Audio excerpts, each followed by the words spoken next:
210장 시온성과 같은 교회.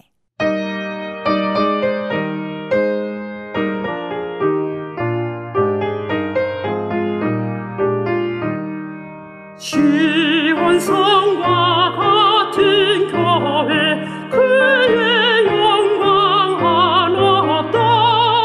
허락하신 말씀대로 주가 친히 세웠다. 반석 위에 세운 교회, 흔들 자가 누구냐. 많은 원수 해왔사도 아무 근심 없도다. 생명샘이 솟아나와 모든 성도 마시니 언제든지 흘러넘쳐 부족함이 없도다. 이런 물이 흘러가니 목마를 자 누구냐. 주의 은혜 풍족하여 넘치고도 넘친다.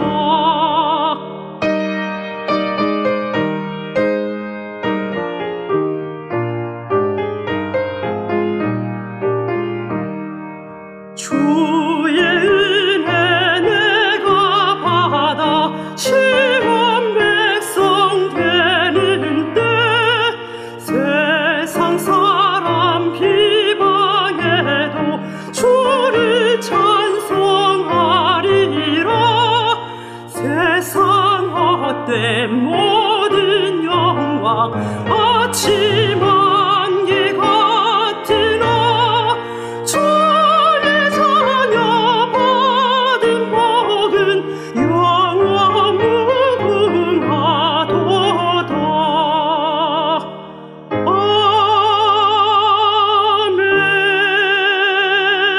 아멘. 오순절날이 이미 이르매 그들이 다같이 한 곳에 모였더니 후련히 하늘로부터 급하고 강한 바람 같은 소리가 있어 그들이 앉은 온 집에 가득하며 마치 불의 혀처럼 갈라지는 것들이 그들에게 보여 각 사람 위에 하나씩 임하여 있더니 그들이 다 성령의 충만함을 받고 성령이 말하게 하심을 따라 다른 언어들로 말하기를 시작하니라. 그때 경건한 유대인들이 천하 각국으로부터 와서 예루살렘에 머물러 있더니 이 소리가 나니 큰 무리가 모여 각각 자기의 방언으로 제자들이 말하는 것을 듣고 소동하여 다 놀라 신기하게 여겨 이르되, 보라, 이 말하는 사람들이 다 갈릴리 사람이 아니냐. 우리가 우리 각 사람이 난 곳 방언으로 듣게 되는 것이 어찌 됨이냐. 우리는 바데인과 메데인과 엘람인과 또 메소보다미아, 유대와 갑바도기아, 본도와 아시아, 부르기아와 밤빌리아, 애국과 및 구레네에 가까운 리비아 여러 지방에 사는 사람들과 로마로부터 온 나그네, 곧 유대인과 유대교에 들어온 사람들과 그레데인과 아라비아인들이라. 우리가 다 우리의 각 언어로 하나님의 큰일을 말함을 듣는도다. 다 놀라며 당황하여 서로 이르되, 이 어린 일이냐. 또 어떤 이들은 조롱하여 이르되, 그들이 세술에 취하였다. 베드로가 11사도와 함께 서서 소리를 높여 이르되, 유대인들과 예루살렘에 사는 모든 사람들아, 이 일을 너희로 알게 할 것이니 내 말에 귀를 기울이라. 때가 제3시니 너희 생각과 같이 이 사람들이 취한 것이 아니라 이는 곧 선지자 요엘을 통하여 말씀하신 것이니, 일러스되 하나님이 말씀하시기를 말세에 내가 내 영을 모든 육체에 부어주리니 너희의 자녀들은 예언할 것이요 너희의 젊은이들은 환상을 보고 너희의 늙은이들은 꿈을 꾸리라. 그때 내가 내 영을 내 남종과 여종들에게 부어주리니 그들이 예언할 것이요 또 내가 위로 하늘에서는 기사를 아래로 땅에서는 징조를 베풀리니 곧 피와 불과 연기로다. 주의 크고 영화로운 날이 이르기 전에 해가 변하여 어두워지고 달이 변하여 피가 되리라. 누구든지 주의 이름을 부르는 자는 구원을 받으리라 하였느니라. 이스라엘 사람들아, 이 말을 들으라. 너희도 아는 바와 같이 하나님께서 나사렛 예수로 큰 권능과 기사와 표적을 너희 가운데서 베푸사 너희 앞에서 그를 증언하셨느니라. 그가 하나님께서 정하신 뜻과 미리 아신 대로 내준 바 되었거늘 너희가 법 없는 자들의 손을 빌려 못 박아 죽였으나 하나님께서 그를 사망의 고통에서 풀어 살리셨으니 이는 그가 사망에 매어 있을 수 없었습니다. 다윗이 그를 가리켜 이르되 내가 항상 내 앞에 계신 주를 배웠으며 나로 요동하지 않게 하기 위하여 그가 내 우편에 계시도다. 그러므로 내 마음이 기뻐하였고 내 혀도 즐거워하였으며 육체도 희망에 거하리니 이는 내 영혼을 음부에 버리지 아니하시며 주의 거룩한 자로 썩음을 당하지 않게 하실 것이미로다. 주께서 생명의 길을 내게 보이셨으니 주 앞에서 내게 기쁨이 충만하게 하시리로다 하였으므로 형제들아, 내가 조상 다윗에 대하여 담대히 말할 수 있노니 다윗이 죽어 장서되어 그 묘가 오늘까지 우리 중에 있도다. 그는 선지자라 하나님이 이미 맹세하사 그 자손 중에서 한 사람을 그 위에 앉게 하리라 하심을 알고 미리 본고로 그리스도의 부활을 말하되 그가 음부에 버림이 되지 않고 그의 육신이 썩음을 당하지 아니하시리라 하더니 이 예수를 하나님이 살리신지라. 우리가 다 이 일의 증인이로다.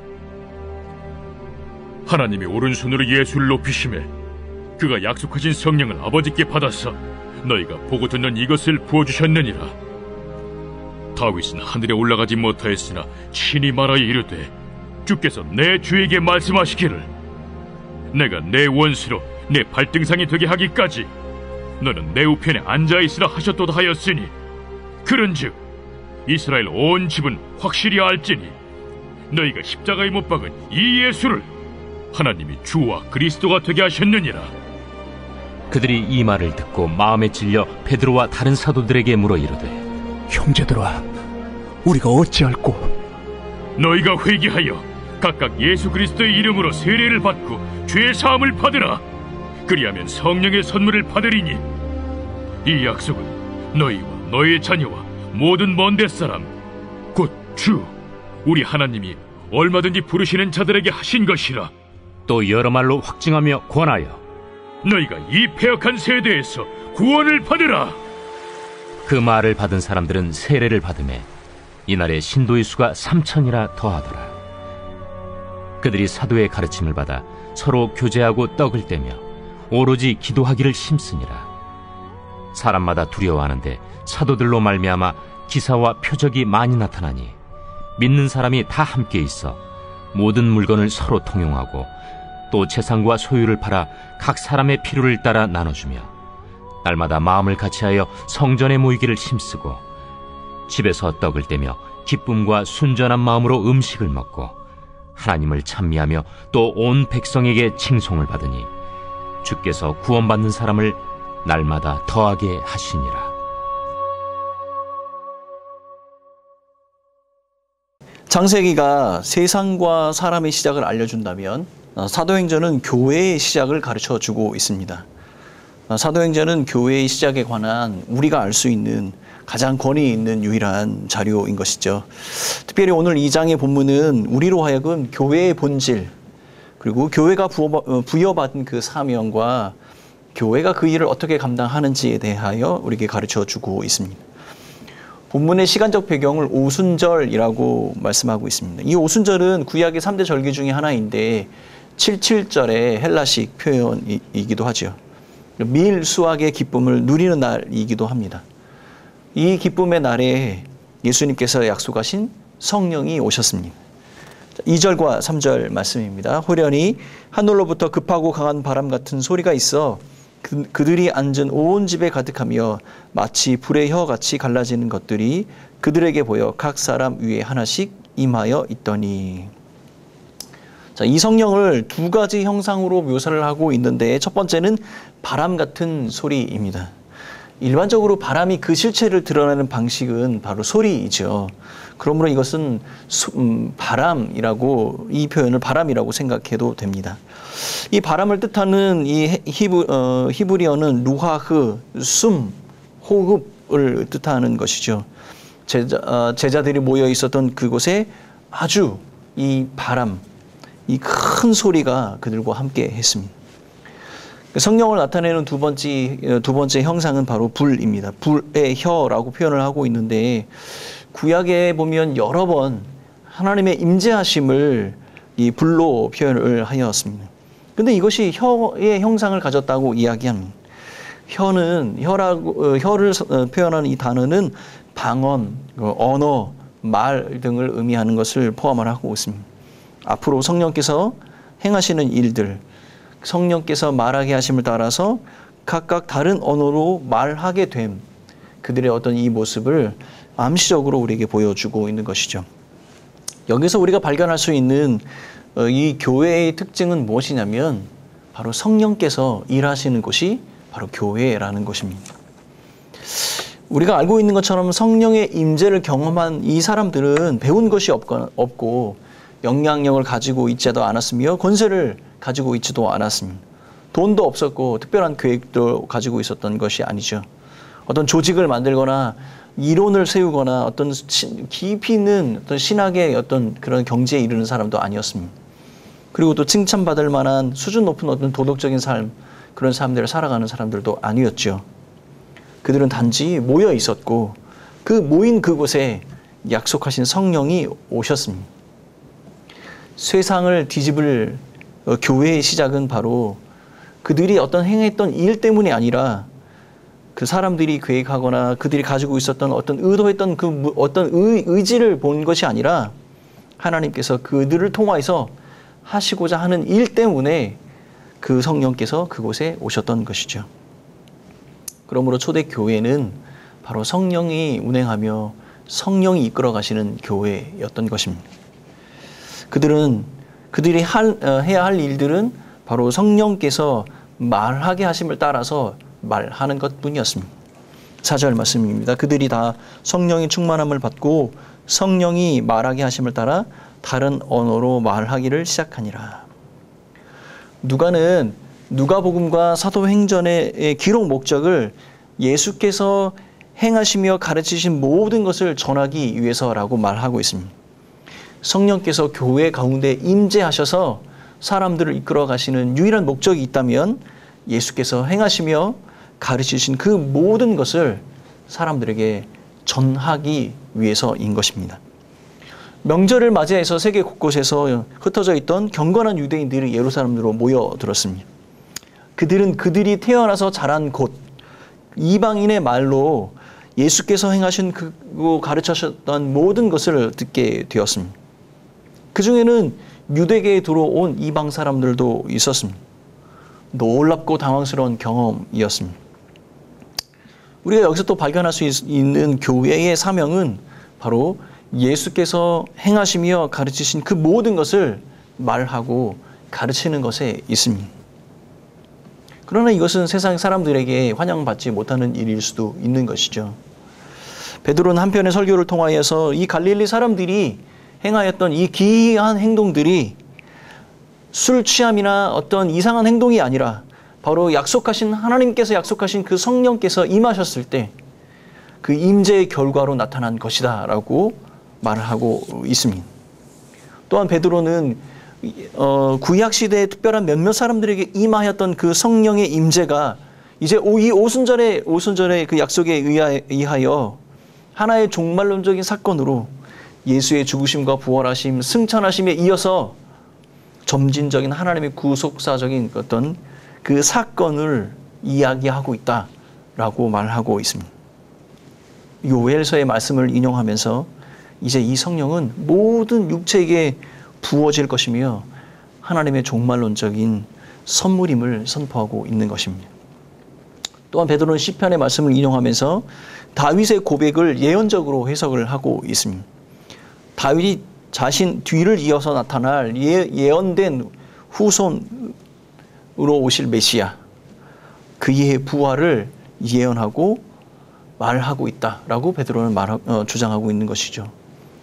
그가 예언한 메시아, 그의 후손으로 올 메시아는 바로 이 예수 그리스도를 가르치며 하나님께서 일하시는 것이고 그 다윗의 후손으로 우리에게 오셨다, 이렇게 말하고 있는 것입니다.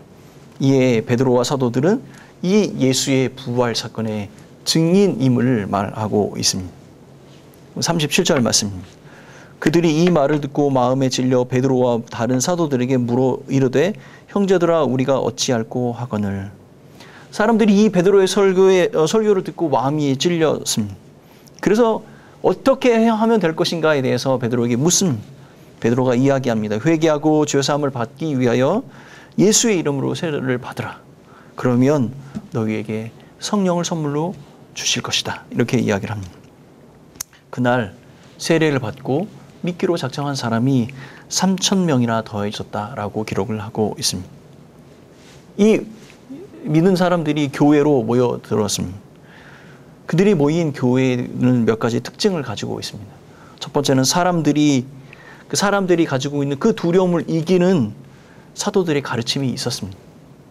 또 한 가지 서로의 필요를 채우기 위한 자기 포기와 헌신, 섬김이 있었습니다. 또 한 가지는 한 마음으로 성전에 모이고 집에 모여 음식을 나누며 깊은 교제를 나누었습니다. 47절 말씀입니다. 하나님을 찬미하며 온 백성에게 칭송을 받으니 주께서 구원받는 사람을 날마다 더하게 하시느니라. 성령의 임재를 통해 영적 변화를 경험한 사람들은 교회로 모이며 변화된 일상의 삶으로 하나님을 예배하고 찬미하고, 또한 그들의 변화된 삶은 주위 모든 사람들에게 호평을 받으며 그들은 복음의 영향력을 갖게 된 것이죠. 이것이 교회 안에 모여있는 성령 충만한 성도의 삶의 모습이 되는 것입니다. 사랑하는 성도 여러분, 오늘 본문은요, 다양한 관점으로 해석이 되고 설교를 할 수 있습니다. 근데 저는 교회라는 관점으로 오늘 본문을 바라보고 정리한다면, 교회는 성령께서 일하시는 곳이며 교회의 사명은 예수께서 행하시며 가르치신 그 모든 것을 말하고 가르치고 전하는 곳이어야 합니다. 또한 그 교회 안에 모여있는 성도들은 성령 충만한 삶으로 변화된 삶을 살아가는 사람들인 것입니다. 여러분, 로마의 총독 플리니우스는 트라이안 황제에게 초기 기독교인들의 삶에 대해서 보고를 할 때 이렇게 보고를 했다고 합니다. 그들은 법 이상의 것을 실천하는 사람들이다. 사랑하는 성도 여러분, 일상의 삶에서 법대로 살아가는 것, 하나님의 말씀대로 살아가는 것 그 자체가 힘들고 버거운 사람들이 우리들의 모습이 아닙니까? 그러나 성령으로 충만한, 성령으로 임재, 성령의 이끌림을 받은 초기 그리스도인의 성도의 삶은 세상의 사람들의 기준을 뛰어넘고 하나님의 말씀 앞에 순전한 사람들을 살아갔던 그런 모습인 것입니다. 사랑하는 성도 여러분, 교회와 성도의 삶이 성령의 임재와 인도하심을 받지 않는다면 아마도 세상에 어떠한 사람들에게도 인정받지 못하고 오히려 조롱거리가 되지 않겠습니까? 사랑하는 성도 여러분, 교회와 성도가 세상을 이기며 나아가는 유일한 방법, 유일한 능력이 있다면 바로 그것은 성령입니다. 이 아침에 잠시 우리 스스로의 생각이나 우리가 가지고 있는 계획이나 우리의 관점들을 내려놓고 성령의 음성을 들으며 그 성령이 우리에게 말씀하시고 그 성령이 우리를 이끌어가는 그곳에 서기를 다짐하는 우리 모두가 되었으면 좋겠습니다. 사랑하는 성도 여러분, 우리를 이끄시는 성령, 교회를 이끌어가는 능력, 그 성령을 고대하며 그 성령 충만한 삶을 살아가시는 성도들이 되시기를 예수님의 이름으로 축원합니다. 함께 기도하겠습니다.